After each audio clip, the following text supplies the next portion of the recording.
திமுக தான் ஆட்சிக்கு வரும். 240 சீட்டுக்கு 200 வரும்னு சொல்கிறார் தளபதி. நாங்கள் 240மே வரும்னு சொல்கிறோம். திமுக வெற்றி வாய்ப்புக்கு இந்த வாட்டி வாய்ப்பு இல்லை. ஆனால் திமுக சொன்ன வாக்குறுதி ஒன்று, செய்கிறது வாக்குறுதி ஒன்று. அங்கங்கே சின்ன சின்ன பிள்ளைங்களுக்கு கூட ஒரு பாதுகாப்பு இல்லை. இப்போ எனங்கள மாதிரி வயசானவங்க கூட ஒரு பாதுகாப்பு, புரியுதா? இப்போ நம்ம இது வரைக்கும் பார்த்த காலத்துலேருந்து இப்போ நடந்தது ரொம்ப ரொம்ப ரொம்ப மோசம். எங்கள் மனசுக்கெல்லாம் பொறுத்த வரைக்கும் அதிமுக தான் வரும். அதிமுகவுக்கு 50 ஓட்டு வருதுன்னு வச்சுக்கோ, ஒரு தொகுதியில் 100 ஓட்டே வருதுன்னு வச்சுக்கோ. அந்த ஓட்டை இவங்க எடுத்துருவான். பிஜேபிக்காரங்க கூட்டணி வைக்கிறதுனால பிஜேபிக்காரங்களுக்கு வேலையே கிடையாது.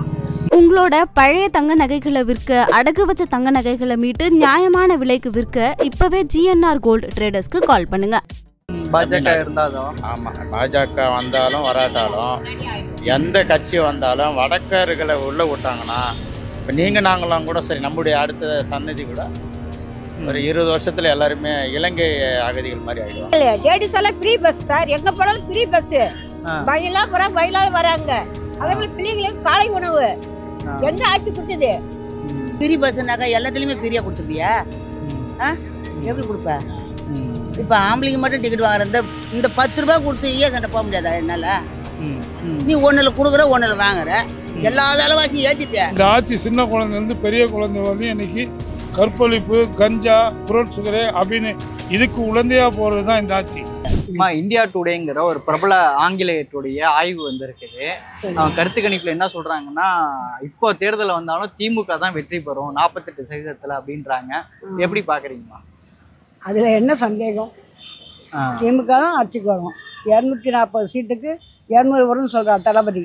நாங்கள் 240மே வரும்னு சொல்கிறோம். எல்லா இடத்துலையும் வெற்றி பெறக்கூடியது திமுக தான். ஏன்னா மக்களுக்கு எந்த குறையும் இல்லை. யாரை சும்மா போகிறவங்க வரவங்க யாரை வேணா பேட்டி எடுத்து பாருங்க, எல்லாருமே திமுக ஆட்சி தான் வேணும்னு சொல்லுவாங்க. மறுபடியும் திமுக ஆட்சி தான் வரணும், திருப்ப திமுக ஆட்சி தான் வரும். அதில் மாற்றம் இல்லை. திமுக வெற்றி வாய்ப்புக்கு இந்த வாட்டி வாய்ப்பு இல்லை. ஆனால் திமுக சொன்ன வாக்குறுதி ஒன்று, செய்கிறது வாக்குறுதி ஒன்று. நீட் தேர்வை பற்றி சொன்னாங்க. ஒயின் ஷாப்பு குடியே நாங்கள் வந்தால் ஒயின் ஷாப்பு மூடிடுவோம். கனிமொழி ஒரு சைடு கொடி பிடிச்சி ஆடினாங்க. ஸ்டாலின் போராட்டம்லாம் பண்ணார். எந்த ஒரு நடவடிக்கை இது வரையும் எடுக்கலை. அதனால் ஒயின் ஷாப்பை மூடிடுவான்னு சொன்னார். அது மாதிரி உழைப்பாளிக்கு, இந்த மாதிரி விவசாயங்களுக்கு இந்த கடன் தள்ளுபடி பண்ணிடுவோம் அப்படின்னாரு.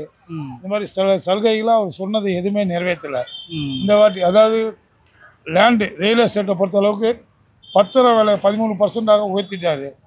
லேண்டு வேலைக்கு இன்றைக்கி ஸ்டாம்ப் டியூட்டி நம்ம பண்ண போனாக்கா பல மடங்கு உயர்ந்துச்சு. லேண்டு வேலை உயரலை. கவர்மெண்ட்டுக்கு வருமானம் உயர்ந்துச்சு, ஆனால் மக்களுக்கு உயரல. ரேட்டு அந்த அளவுக்கு போகல. ஆனால் திமுக இந்த வாட்டி ஒரு 99% கஷ்டம்தான். நான் என்ன நினைக்கிறேன், திமுக வராதுன்னு நினைக்கிறேன். ஆமாம். ஏம்மா? திமுக தான் வரும். ஏன்னா அவ்வளோ செஞ்சுருக்காங்க அங்கே. நான் அவங்க எதையும் தட்டி கேட்கல. அங்கங்கே சின்ன சின்ன பிள்ளைங்களுக்கு கூட ஒரு பாதுகாப்பு இல்லை. இப்போ எனங்கள மாதிரி வயசானவங்களுக்கு கூட ஒரு பாதுகாப்பு, புரியுதா? இப்போ நம்ம இது வரைக்கும் பார்த்த காலத்துலேருந்து இப்போ நடந்தது ரொம்ப ரொம்ப ரொம்ப மோசம். அது அப்படி தான் சொல்லணும். ஏன்னா நம்மளாம் செய்தி பார்க்காதில்ல, ஒன்றும் செய்யாதில்லை. அதனால் ஆனால் எங்கள் மனசுக்கெல்லாம் பொறுத்த வரைக்கும் அதிமுக தான் வரும். இது மாறி தானே வந்துகிட்டு இருக்கு, தொடர்ந்து வரலையே. ஆனால் இப்போ வந்து கொஞ்சம் நீங்கள் சொல்கிற மாதிரி ஒரு வேலை இருக்கலாம், ஆனால் கொஞ்சம் டவுட்டு தான். அதிமுக பாஜக கூட்டணி சில சொற்ப இடங்கள் தான் வெற்றி பெறுங்கிறாங்க. அதிமுக இந்த நிலைமைக்கு ஆகிறதுக்கு என்ன காரணம்னு நினைக்கிறீங்க? அதிமுகவும் வராது. பிஜேபி அதிமுக கிடைக்க வேண்டிய ஓட்டை பிஜேபி அடித்து ஏமாத்திட்டு போயிடும். அதிமுகவுக்கு 50 ஓட்டு வருதுன்னு வச்சுக்கோ, ஒரு தொகுதியில் 100 ஓட்டே வருதுன்னு வச்சுக்கோ. அந்த ஓட்டை இவங்க எடுத்துருவான். பிஜேபிக்காரங்க கூட்டணி வைக்கிறதுனால பிஜேபிக்காரங்களுக்கு வேலையே கிடையாது. இருந்தாதுன்னு அவங்க சொல்கிறாங்க. அவங்க சொல்கிறதுனால எல்லாம் அப்படி ஆகிடுமா? ஒரு சிலர் கெட்டவங்களாவே இருக்க மாட்டாங்கன்னு ஒரு பழமொழி இருக்குது. ஆனால் இப்போ இந்த திமுக கூட நான் அதை சொல்ல வரல. ஆனால் நடக்கக்கூடிய ஒரு சூழ்நிலை தட்டி கேட்க ஆள் கிடையாது அந்த இடத்துல. சின்ன குழந்தைங்க கொண்டு பாதிக்குதுன்னும் போது அது வந்து ரொம்ப ரொம்ப பெரிய விஷயம் இல்லையா? ஒரு வயசானவங்க இப்போ நான் கூட தனியாக வீட்டில் இருக்கிறதுக்கு பயமாகுதுங்க. அப்படி இருந்தாக்கா என்ன பண்ண முடியும்? அதிமுக பாரதிய ஜனதா கூட்டணி இந்த வாட்டி அமோகமாக வெற்றி பெறும், ஆனால் தோல்வி அடையாது. அதனால் ஆனால் எல்லாருமே சொல்கிறாங்க முஸ்லீம் கிறிஸ்டின் அவங்க மோடி ஓரளவு இது பண்ணார் அப்படின்றாங்க. அதெல்லாம் மக்கள் ஏற்றுக்காது. கம்பல்சரி இந்த வாட்டி ஏடிஎம்கே தான் ஆட்சி பிடிக்கும். இவர் என்ன சொல்லுவாங்க, அவர் எடப்பாடியார் இருக்கும்போது அம்மா இருக்கும்போது 5000 ரூபா கொடுத்தாங்க. அந்த தீபாவளி பொங்கலுக்கு அரிசி பருப்பு எல்லாம் கொடுத்தாங்க. சக்கரை இவர் வந்து எதுவுமே கொடுக்கல. 500 ரூபா கூட இவர் கொடுக்கல. அவர் எடப்பாடியார் 4.5 வருஷம் ஆட்சி போது நல்லா இருந்தது ஆட்சி. அதிமுக வராது, சரிங்கம்மா. வரவே வராது. பாஜக கூட கூட்டணி வச்சால் நிச்சயமாக சுத்தமாக வர்ற ஓட்டு கூட போயிடும். சரிங்க. நமக்கு தமிழர் தான் வேணும், தமிழ் தான் வேணும். சரி. நம்ம பிள்ளைங்க தமிழ் தான் படிக்கணும். விருப்பப்பட்டால் ஹிந்தி படிச்சுக்கலாம், அதுங்க இஷ்டப்பட்டு. ஹிந்தி படிக்கணும்னாக்கா அதுங்க படிச்சுக்கலாம், கட்டாயப்படுத்தக்கூடாது. இந்த கட்டாயம் கொண்டு வரத்துக்கு தான் இந்த வேலை பண்ணுறாங்க. பிஜேபிக்காரங்களோட ஏடிஎம்கே கூட்டணி வச்சா இப்போ இருக்கிற மவுசு கூட மக்கள்கிட்ட குறைஞ்சி போயிடும். ஏற்கனவே அவங்க நம்மளை ஹிந்தி கற்றுக்க சொல்லி, இன்னொரு பாடம் கற்றுக்க சொல்லி, அதை பண்ண சொல்லி, இதை பண்ண சொல்லி நம்மளை தொல்லை பண்ணிட்டு இருக்காங்க. எப்படியாவது தமிழ்நாட்டுக்குள்ளே கால் ஊனிடணும், தமிழர்களை ஒழிச்சிடணும், ஹிந்தி பேச வைக்கணுன்றது அவங்களோட குறிக்கோள். அதுக்காக ஏடிஎம்கே வழியாக வந்த சந்த வழியாக கூடுறாங்க. அது அவருக்கும் தெரியும். எடப்பாடி லேசு இல்லை, அவர் 8 வருஷம் முதலமைச்சர் இருந்தவர், அவருக்கும் தெரியும். இருந்தாலும் வேறு வழி இல்லாமல் இப்போ கூட்டணி வச்சுட்டு அவங்களுக்கு பயந்துக்கிட்டு மிரண்டுக்கிட்டு அவங்க சொல்கிறத கேட்டுக்கிட்டு இருக்காரு. இப்போ உங்கள் எலெக்ஷன் வர கிட்ட ஒரு 6-7 மாதம் இருக்கும்போது அந்த கூட்டணி வேணான்னு சொல்லிட்டு தனியாக தான் நிற்பார். பாருங்க, வேணா கூட. ஏன்னா 10 ஓட்டு கிடைச்சாலும் நமக்குன்னு தனியாக கிடைச்சது சுயமாக இருக்கக்கூடிய தான் அதிமுக. ஏன்னா அது வந்து தனியாக இருந்து அந்த அம்மா இருக்கையில் மாபெரும் நல்லா வெற்றி பெற்றாங்க, நல்லா இருந்தாங்க. இப்போ போய் பாஜக கூட்டிகிட்டு கொண்டு வச்சுக்கிறதுனால இருக்கிற 1-2 மந்திரிகளும் இப்போ பாருங்கள், இருந்தவங்க எல்லாருமே இங்கே திமுக வந்துட்டாங்க. திமுக நல்லா வலுப்பெற்றுச்சு. அது மட்டும் இல்லாமல் அம்மா பிரேமலதா இருக்காங்கல்ல, விஜயகாந்த் வைப்பு, அவங்களும் கூட்டணி வர மாதிரி இருக்கு. அதிமுக பாஜக கூட்டணி எதுவுமே வர சார், எதுவுமே வர, ஊற்றி மூடிக்கும், கண்டிப்பாக ஊற்றி மூடிக்கும், அது கேரண்டி. பாஜக கூட்டணி இல்லைன்னா எது இல்லைன்னா கூட வராது, திமுக தான் ஜெயிக்கும், கண்டிப்பா உண்டு. சரிங்க. ஏனுங்களே, லேடிஸ் எல்லாம் ஃப்ரீ பஸ் சார், எங்க போனாலும் ஃப்ரீ பஸ். பையெல்லாம் போறாங்க, வயலாத வராங்க. அதே போல பிள்ளைங்களுக்கு காலை உணவு எந்த ஆட்சி கொடுத்தது? 10 வருஷம் ஆட்சி என்னால யாருக்கு சார் கொடுத்தாங்க? இல்ல ஃப்ரீ லேடிஸுக்கு ஃப்ரீ தூக்கிட்டு போட்டாங்களா, பிள்ளைங்களுக்கு காலை உணவு போட்டாங்களா? எதுவுமே கிடையாது. இல்ல திமுக ஆட்சி ரொம்ப மோசமா இருக்குன்றாங்க. யார் சொல்லுது? மோசம் கிடையாது, நல்லதான் செய்யறாரு. பிள்ளைங்களுக்கு லேப்டாப்பு படிக்கிறதுக்கு, அதாவது பசங்களுக்கு என்னென்ன கொடுத்துக்கிறாரு, ஊனமுற்றவர்களுக்கு வண்டி கொடுத்துக்கிறாரு. என்ன செய்யல? மாசம் ரேஷன் கடைக்கு தலைவர்களுக்கு மாசம் 1000 ரூபாய் போடுறாரு. இதுக்கு மேல என்ன வேணும்? ஃப்ரீ பஸ், லேடிஸ் எங்க போனாலும் ஃப்ரீ பஸ், பயங்களாம் போயிட்டு வராங்க. அதே போல வியாபாரிங்க எங்க வேணாலும் போட்டு பழைக்கிறாங்க. அந்த ஆட்சியில் பழைக்க முடியாது, அடியில் தடி குத்து அள்ளி குண்டு இப்படிதான். பிள்ளைங்களுக்கு காலை உணவு போடுறாங்க. அவங்க செய்தாங்களா? கிடையாது. எந்த செய்தாரு மதிய உணவு. இப்ப தலைவர் காலை உணவு போடுறாரு பிள்ளைங்களுக்கு. இதுக்கு மேல என்ன செய்யணும்? விஜயெல்லாம் இதான் வந்து பண்ணுவார். அவங்களாம் நடிக்கதான் தெரியுது, ஆட்சி பத்தி என்ன தெரியுது? கரு தரிசிலேருந்து பிறந்ததுலேருந்து இதே ஊர் இருந்து, அதனால ஆட்சி பத்தி அவருக்கு தெரியும். சிஎம்க்கு இவருக்கெல்லாம், விஜய்க்கு பாஜகலாம் எதுவுமே வாய்ப்பு கிடையாது. சூர்யா தான் வரும் கண்டிப்பா. முன்ன ஆட்சியை விட இந்த ஆட்சி நல்லா இருக்குதா? நல்லா இருக்குதானாக்கா அநியாயமா தான் இருக்குது. அநியாயத்தை யார் தட்டி கேட்பாங்க? ஒன்றும் இல்லை. இந்த ரோடு போகிறதுக்கு எத்தனை வருஷம் எத்தனை மாசமா கண்டது? எவ்வளோ? 1 வருஷம் கிட்ட கண்டது நோண்டி போட்டு. அதுக்கு காரணம் என்ன? ஆட்சியில் இருக்கிறவங்க சரியில்லை, அதுதான் சொல்லுவாங்க எல்லாரும். எல்லாரும் அதான் சொல்லுவாங்க. ஃப்ரீ பஸ் எல்லாம் கொடுக்குறாங்களே. ஃப்ரீ பஸ்னாக்கா நீ ஒன்றில் கொடுக்குற, ஒன்றில் வாங்குற. ஃப்ரீ பஸ்னாக்கா எல்லாத்துலேயுமே ஃப்ரீயாக கொடுத்துருவியா? எப்படி கொடுப்ப?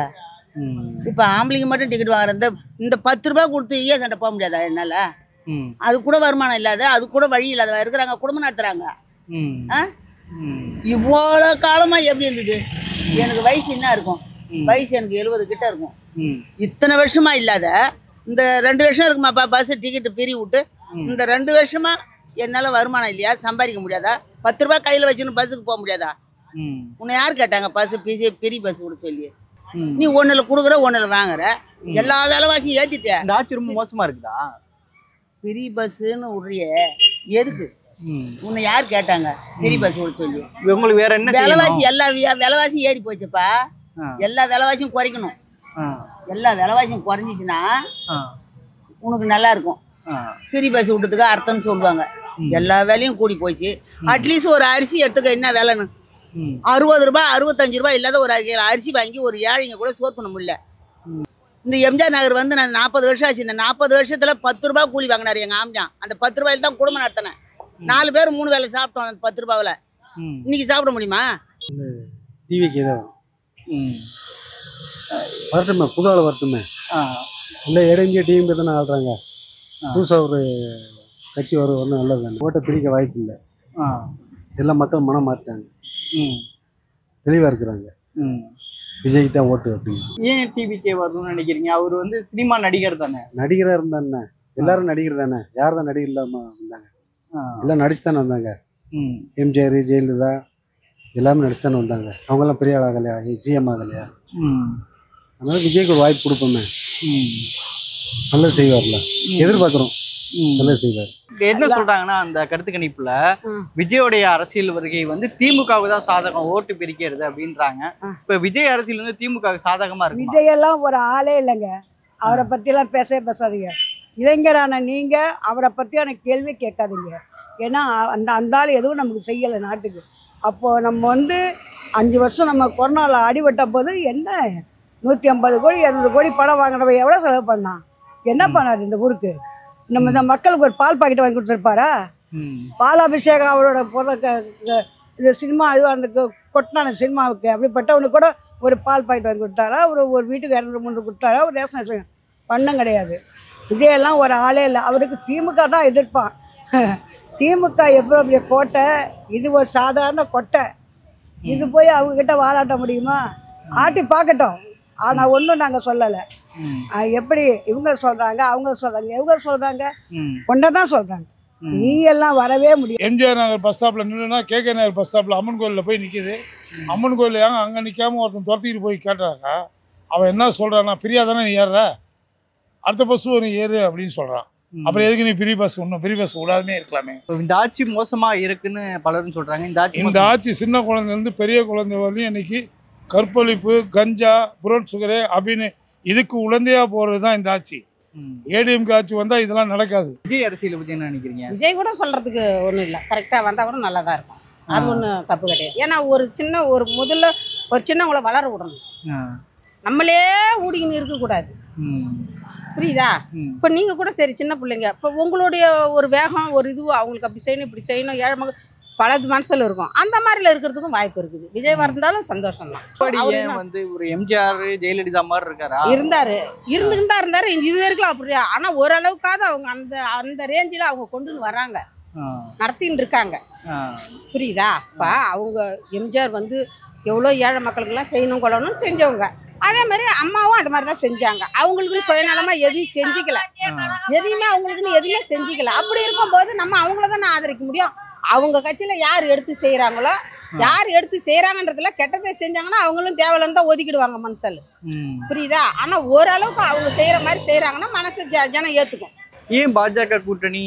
அது இல்லை சார். இன்னும் ஒரு 20 வருஷத்தில் நாம் எல்லாம் அடிமைகள் ஆகிடுவோம். தமிழர்கள் எல்லாருமே அடிமைகள் ஆகிடும். அது கன்ஃபார்மே சொல்கிறேன். ஒரு 20 வருஷம்தான் பாஜக இருந்தாலும். ஆமாம், பாஜக வந்தாலும் வராட்டாலும் எந்த கட்சி வந்தாலும் வடக்கர்களை உள்ளே விட்டாங்கன்னா, இப்போ நீங்கள் நாங்களாம் கூட சரி, நம்முடைய அடுத்த சன்னதி கூட ஒரு 20 வருஷத்தில் எல்லாருமே இலங்கை அகதிகள் மாதிரி ஆகிடுவாங்க. புதுசாக வரும்பொழுது கொஞ்சம் விமர்சனங்கள் இருக்க தான் செய்யும். எம்ஜிஆருக்கே இருந்தது அந்த விமர்சனம். கூத்தாடி எப்படி அரசியலுக்கு வந்தால் நல்லா இருக்குமா நாடு அப்படின்னு எம்ஜிஆரே சொல்ல ஆரம்பித்து இன்னைக்கு விஜய் வரைக்கும் வந்துருக்குது. அதை வச்சு நம்ம வந்து ஒரு நடிகரை வந்து நம்ம வந்து ஒரு தரக்குறைவெல்லாம் பேச முடியாது. வந்தால் நல்லா இருக்கட்டும், நல்லா இருக்கும்.